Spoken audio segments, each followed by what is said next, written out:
ಪಂಚರಾಜ್ಯ ಚುನಾವಣೆಯಲ್ಲಿ ಎಲ್ಲ ಕಡೆ ಭರ್ಜರಿಯಾದಂಥ ಮತದಾನ ನಡೆದಿದೆ. ರಿಸಲ್ಟ್ ಬಗ್ಗೆ ಏನು ಹೇಳ್ತೀರಿ ಸರ್? ಈಗ ಕೆಲವು ರಿಸಲ್ಟು ಸ್ಪಷ್ಟವಾಗಿ ಕೆಲವು ಕಡೆ ತೋರಿಸ್ತಾ ಇದ್ದಾರೆ, ಕೆಲವು ರಿಸಲ್ಟು ಸ್ವಲ್ಪ ಗೊಂದಲವನ್ನು ಸೃಷ್ಟಿ ಮಾಡಿದೆ. ಆದರೆ ನನಗನ್ಸಿದ ಮಟ್ಟಿಗೆ ಒಂದು ನಿಚ್ಚಳವಾದಂಥ ಬಹುಮತ ತಮಿಳುನಾಡುದಲ್ಲಿ DMK ಬರ್ಬೋದು ಅಂತಕ್ಕಂಥ ಒಂದು ಆಸೆ ನನಗಿದೆ. ನಾನು ಮಾತನ್ನು ಆಡಿದ್ದೀನಿ ಅಲ್ಲಿ. ಅದೇ ರೀತಿಯಾಗಿ ಕೇರಳದಲ್ಲಿ UDF ಅದು ಭಾರಿ ಬಹುಮತ ಬರ್ತದೆ ಅಂಥೇಳಿ ನಮ್ಮವರೆಲ್ಲರೂ ನನಗೆ ಈಗಾಗಲೇ ಹೇಳಿದ್ದಾರೆ. ಆಸಾಮಿನಲ್ಲಿ ಸ್ವಲ್ಪ ಮಟ್ಟಿಗೆ ನಮ್ಮ ಅಪೇಕ್ಷಿತ ಸೀಟ್ಗಳು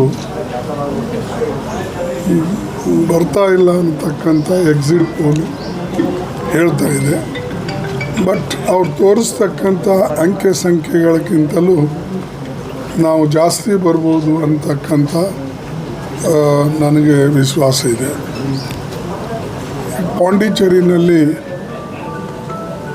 ಅಲ್ಲೂ ಕೂಡ ನಾವು BJP ವಿರುದ್ಧ ಮತ್ತು NR ಪಾರ್ಟಿ ವಿರುದ್ಧ ಸರಿಸಮಾನವಾಗಿ ಹೋರಾಟ ಮಾಡಿದ್ದೇವೆ. ಅದರ ನಿರೀಕ್ಷೆನೂ ಕೂಡ ನಮಗೆ ಇದೆ. ಬಟ್ ಮೋರ್ ಆರ್ ಲೆಸ್ ಅಲ್ಲಿ ಟಫ್ ಫೈಟ್ ಆಗಿದೆ. ಆದರೂ ನಾವು ಇನ್ನೊಂದು 2 ದಿವಸ ಕಾದು ನೋಡೋಣ. ಎಕ್ಸಿಟ್ ಪೋಲಿನ ಪ್ರಕಾರ ಅಥವಾ ನಮ್ಮ ಅಲ್ಲಿನ ಮಾಹಿತಿ ಪ್ರಕಾರ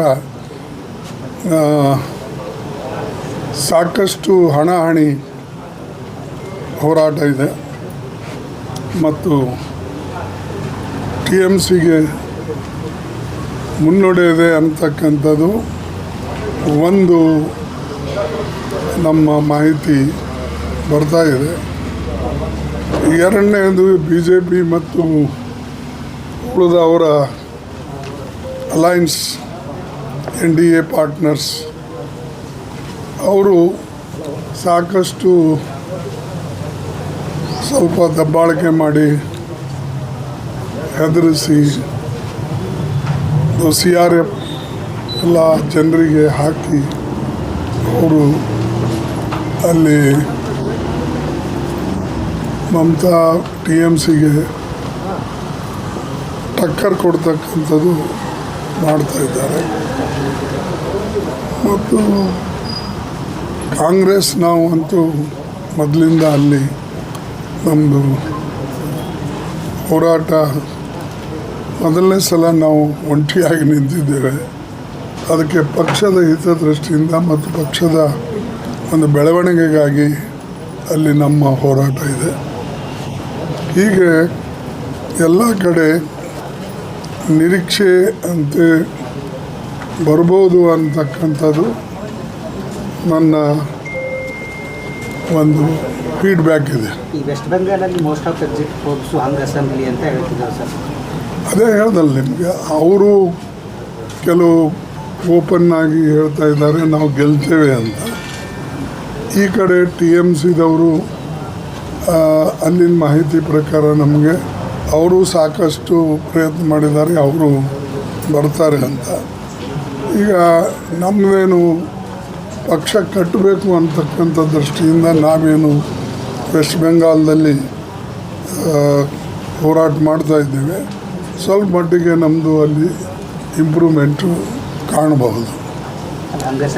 ಏನಾದರೂ TMCಗೆ ಏನಾದರೂ ಸಪೋರ್ಟ್ ಮಾಡುತ್ತಾ ಸರ್ ಕಾಂಗ್ರೆಸ್ ಪಾರ್ಟಿ ವೆಸ್ಟ್ ಬೆಂಗಾಲಲ್ಲಿ? ನೋಡೋಣ, ಇನ್ನೂ 3 ದಿವಸದ ನಾವು ಸುಮ್ಮನೆ ಈಗ ಹೇಳಿದ್ರೆ ಅದು ಚೆನ್ನಾಗಿ ಕಾಣೋದಿಲ್ಲ. ಬರಲಿ ನೋಡೋಣ, ಇನ್ನೊಂದು 2 ದಿವಸ ವೇಟ್ ಮಾಡಿದ್ರೆ ಕ್ಲಿಯರ್ ಪಿಕ್ಚರ್ ಬರ್ತದೆ. ಬಂದ ಮೇಲೆ ನೋಡೋಣ.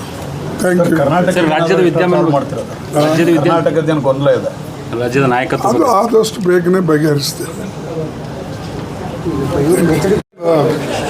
ಅದು ಕಾಂಪೌಂಡು ಹಳೆ ಕಾಂಪೌಂಡ್ ಇತ್ತು ಅಂತ ಹೇಳಿ 1 ವರ್ಷ ಇದೆ, ಇನ್ನೊಂದು ವರ್ಷವೂ ಸರಿಯಾಗಿ ಕಟ್ಟಿಲ್ಲ ಅಂತಕ್ಕಂಥದ್ದು ನಾನು ನೋಡಿದೆ. ಕೆಲವು ಕಡೆ ಮಣ್ಣಿನ ಗಾಡಿ ಇದೆ, ಕೆಲವು ಕಡೆ ಕಾಂಪೌಂಡ್ ಬ್ರೇಕ್ ಬಿಚ್ಚಿದೆ. ಅದಕ್ಕೆ ನಾನು ಕೂಡ ಮಾತಾಡಿದ್ದೇನೆ ಅಲ್ಲಿ. ಅದಕ್ಕೆ ಅವರು ಒಂದು ಕಡೆ ಕಾಂಪೌಂಡ್ ಸರಿಪಡಿಸ್ಬೇಕು ಮತ್ತು ಯಾರು ಅಲ್ಲಿ ಕಾಂಪೌಂಡ್ ಹತ್ರ ಕಾಯಿಪಲ್ಯ ಮಾರ್ಕೊಂಡು ಕೊಡ್ತಾಯಿದ್ರು ಅವರಿಗೆ ಅದು ಕಾಂಪೆನ್ಸೇಷನ್ ಕೊಡಬೇಕು ತಕ್ಕಂತೆ. ಮತ್ತು ಇನ್ನು ಮುಂದೆ ಹಾಗೆ ಕಾಂಪೌಂಡ್ಗೆ ಹತ್ತಿ ಎಲ್ಲ ಕಾಯಿಪಲ್ಯ ಮಾರ್ತಕ್ಕಂಥವ್ರಿಗೆ ಯಾರು ಕೂಡಿಸಬಾರ್ದು. ಇದು ಪ್ರತಿಯೊಂದು ಕಡೆ ನಡೆದಿದೆ. ಈಗ ನಮ್ಮ ಗುಲ್ಬರ್ಗಾದಲ್ಲಿ ಫುಟ್ಪಾತ್ ಮೇಲೆ ಎಲ್ಲ ಕಡೆ ಕುಂತಿರ್ತಾರೆ. ನಾವೇನಾದರೂ ಹೇಳಕ್ಕೆ ಹೋದರೆ ನೀವು ನಮ್ಮ ಹೊಟ್ಟೆ ಮೇಲೆ ಕಾಲನ್ನು ಹೊಟ್ಟೆ ಮೇಲೆ ಓದಿತಾ ಇದ್ರಿ ಹೀಗೆಲ್ಲ ಹೇಳ್ತಾರೆ. ಬಟ್ ಸಿಟಿದೊಳಗೆ ಬೇರೆ ನಾಗರಿಕಗಳಿಗೆ ಅನಾನುಕೂಲ ಆಗಬಾರ್ದು ಅಂತಕ್ಕಂಥದ್ದನ್ನು ಅವರೆಲ್ಲ ತಿಳ್ಕೊಳ್ಬೇಕು. ಮತ್ತು ಮುನ್ಸಿಪಾಲ್ಟಿಯವರು ಅವರಿಗೆ ಯೋಗ್ಯವಾದಂಥ ಜಾಗದಲ್ಲಿ ಇಟ್ಟು ಸಹಾಯ ಮಾಡಿದ್ರೆ ಜನ ಅಲ್ಲೇ ಹೋಗ್ತಾರೆ. ಅದಕ್ಕಾಗಿ ಇಂಥ ಏನು ಅದು ಇವತ್ತು ಬೆಂಗಳೂರಿನಲ್ಲಿ ಆಗಿದೆ, ನಾಳೆ ಇನ್ನೊಂದು ಕಡೆ ಆಗ್ಬೋದು. ಅದಕ್ಕೆ ಸರ್ಕಾರ ಇದಕ್ಕೆ ಪ್ರಿಕಾಷನ್ ತಗೊಂಡು ಸಾಧ್ಯ ಆದಷ್ಟು ಮಟ್ಟಿಗೆ ಈ ಗಿಗ್ ವರ್ಕರ್ಸ್ ಏನಿದ್ದಾರೆ ಅಥವಾ ಈ ಸಣ್ಣ ಪುಟ್ಟ ವ್ಯಾಪಾರಿ ಮಾಡ್ತಕ್ಕಂಥವ್ರು ಅವರಿಗೆ ಸಹಾಯ ಮಾಡಬೇಕು. ಕಾಂಗ್ರೆಸ್ಸಿನ 40-50 MLAಗಳು ಡೆಲ್ಲಿ ಟಿಕೆಟ್ ಬುಕ್ ಮಾಡಿದ್ದಾರೆ ಅಂತ ನನಗೆ ಗೊತ್ತಿಲ್ಲಪ್ಪ, ನೀವು ಅವರಿಗೆ ಕೇಳಿ ಅಥವಾ ನಿಮ್ಮ ಚಾನಲ್ದವರಲ್ಲಿ ಇರ್ತಾರೆ ಅವ್ರಿಗೆ ಕೇಳಂತೆ.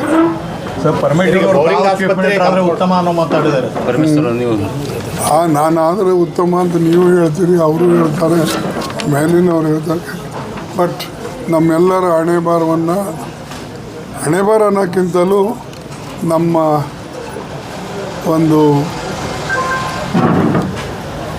ಐಡಿಯಾಲಜಿ ಪ್ರಕಾರ ಮತ್ತು ನಾವು ಪಕ್ಷದಲ್ಲಿ ಏನು ನಾವು ಇಲ್ಲಿವರೆಗೆ ದುಡ್ಕೊಂಡು ಬಂದಿದ್ದೇವೆ, ನಮ್ಮ ನಿರ್ಣಯಗಳು ಹೆಚ್ಚಾಗಿ ಸೋನಿಯಾ ಗಾಂಧಿಯವರು ತೆಗೆದುಕೊಳ್ತಾರೆ. ಬಟ್ ಈಗ ಆ ಪ್ರಶ್ನೆನೇ ಉದ್ಭವಿಸೋದಿಲ್ಲ. ಈಗಾಗಲೇ ಇಲ್ಲಿ ಚೀಫ್ ಮಿನಿಸ್ಟರ್ ಇದ್ದಾರೆ. ಬದಲಾವಣೆ ಆಗತಕ್ಕಂಥ ಮಾರ್ಗದಲ್ಲಿ ಏನಾರ ಸೋನಿಯಾ ಗಾಂಧಿಯವರು, ರಾಹುಲ್ ಗಾಂಧಿಯವರು ಅಥವಾ ನಾವು ಸೇರಿ ನಿರ್ಣಯ ತೆಗೆದುಕೊಳ್ಬೇಕು ಅಂದರೆ ಅದು ಸ್ವಲ್ಪ ಸಮಯ ಹಿಡಿತದೆ. ಅದು ನೋಡೋಣ. Thank you.